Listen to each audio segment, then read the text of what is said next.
লাখো মুসল্লির এই ঢল টঙ্গীর তুরাগ তীরে ইজতেমা ময়দানের দিকে। শুক্রবার ৫৮তম বিশ্ব ইজতেমার দ্বিতীয় পর্বে অংশ নিতে জমায়েত হন দেশ বিদেশের লাখো মুসল্লি।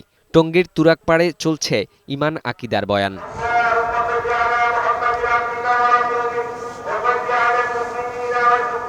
শুক্রবার ঢাকা ও আশপাশের এলাকা থেকে দলে দলে ইজতেমা মাঠে আসেন মুসল্লিরা। সব ভেদাভেদ ভুলে কাঁধে কাঁধ মিলিয়ে ইসলামের দাওয়াত ঘরে ঘরে পৌঁছে দেওয়ার অঙ্গীকার করেন তারা। আল্লাহর কাছে মাপটা চাওয়ার জন্য, বয়ান শোনার জন্য। এখানে আমরা আল্লাহকে পাওয়ার জন্য আসছি, আল্লাহ দিনকে জমিনে জিন্দা করার জন্য।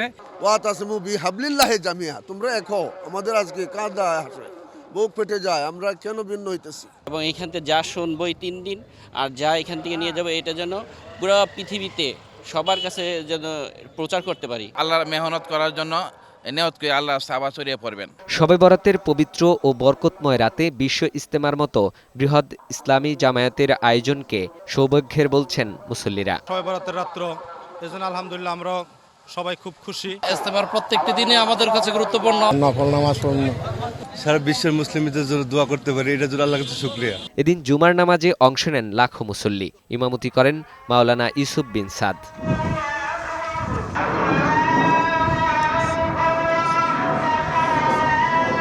শবে বরাতের রাতে মুসলিম উম্মার জন্য লাখ লাখ মানুষ আল্লাহর কাছে ফরিয়াদ করবেন।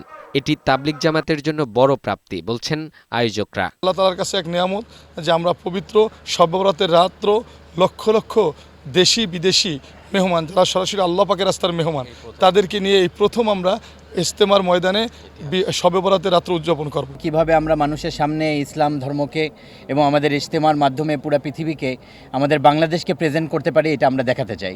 ইজতেমার নিরাপত্তা পরিস্থিতি পরিদর্শন করেছেন গাজীপুর মেট্রোপলিটন পুলিশের কমিশনার নাজমুল করিম।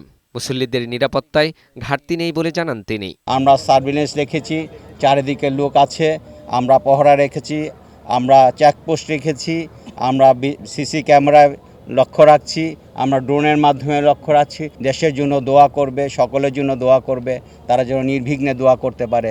এদিকে ইজতেমায় শনিবার গণবিয়ে অনুষ্ঠিত হবে। রোববার আখিরি মোনাজাতের মধ্য দিয়ে শেষ হবে এবছরের ইজতেমার আনুষ্ঠানিকতা। ফাহিম মুনাইম, বৈশাখী সংবাদ, গাজীপুর।